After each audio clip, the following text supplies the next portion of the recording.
Hi there, this is Daniel with End Time Country Living, and on this video I am out in my perennial part of my garden here, and I am doing an update video because you guys asked about how my Jostaberry start, little stick that I put in the ground on one of my past videos, and how that did, whether or not it took, whether or not it's doing well. And so we are out today to find out. So if you haven't watched that video, it was about 2019, April, mid-April or so, I believe it was. So that's about 3 years ago. And I dug a big hole in the ground and took out a lot of the clay soil that was down below the topsoil. And I've added more topsoil and amended it with a bunch of compost. And go ahead and I went ahead and planted the stick in the ground. There was no roots on it at the time. It was just a cutting. And so this being a relative of the blackcurrant, it rooted fairly quickly, as well as the gooseberry. So a Jostaberry is a cross between a blackcurrant and a gooseberry. And so both of those root very readily from wood contact with the soil. They'll produce roots very, you can just plant a stick, or you can break it or just bury part of the branch in the ground and put a rock over it or something like that, and it'll put down little roots, and then you can cut it off and transplant it. So they're very easy to propagate, and so that's one of the reasons why I grabbed one when I was at one of the let's see, what was that? That was at one of the Sweet Home propagation fairs. And so this is kind of the result of what we have so far. It has taken off in the last 3 years and done very well. And this year is the first year we're getting some berries on it. And so we're going to be able to try them out here. They're seeing quite a few on here, which is exciting to be able to try some. Tried some several days ago. I don't remember how far, maybe 5 or 6 days ago. And they weren't quite ripe yet, and I haven't been out here to try them yet. Looks like some of them have been eaten by birds, so I think they're about ready. And so we'll give them a try here and see what I think. So anyway, yes, it does work quite well, and I think all the amending of the soil has really helped this bush to take off. So I would really recommend putting a little bit of effort into excavating out the ground where you're going to plant something, and getting the rocks out and amending it with some good compost. And so this is what it looks like this year. And so let's try these berries here. They're quite round. They're not squatty. And they have a lot of the characteristics of a gooseberry.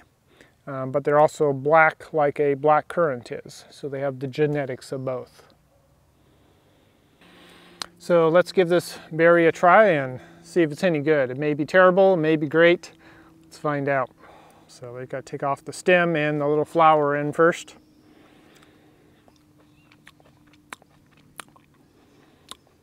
It's definitely tart. Let's see, what do I think of it?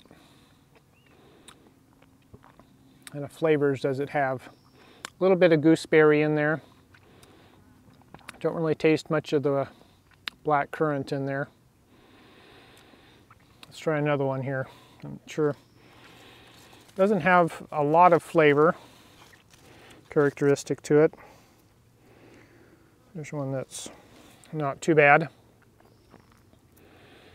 So we're probably going to have to get out here and harvest them, because the birds are going to start getting at them. This one's got quite a bit more flavor.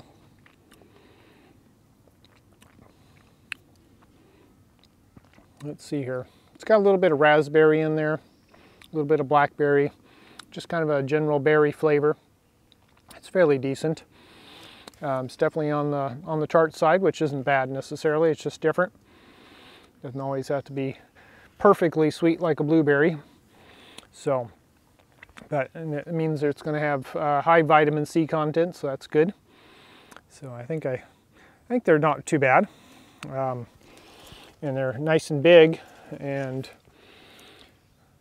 juicy, so that's an advantage of them.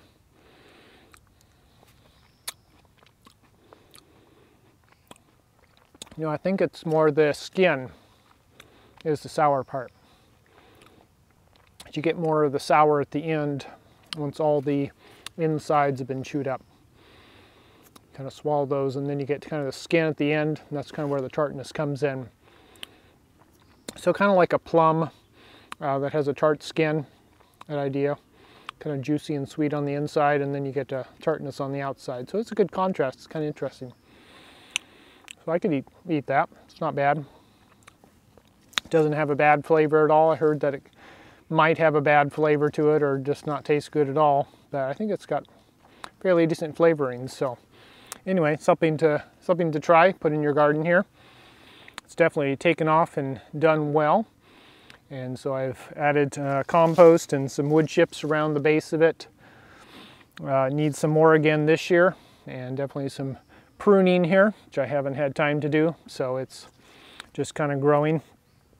So this is kind of what the leaves look like here.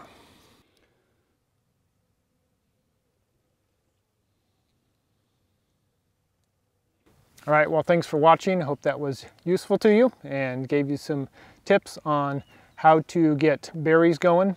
Berries are a nice crop that you don't have to plant every year, but you do have to do a lot of weeding and other maintenance too, as far as pruning and keeping other plants away from them. So that's I've struggled with a little bit with this bush, is a lot of the other berry bushes around it have kind of taken over the place here, and it's a lot of work to keep them all under control. But there is a rich reward of some delicious fruit. So I encourage you to get out there and learn how to grow some things, prepare for the end times. So we're here to encourage you to prepare, to get out in the country and start learning some food production skills and firewood skills and other craft skills that you can learn to live without the aid of the rest of the world, and to be self-sustaining with God's help. All right, so I will see you on the next video. God bless. Bye-bye.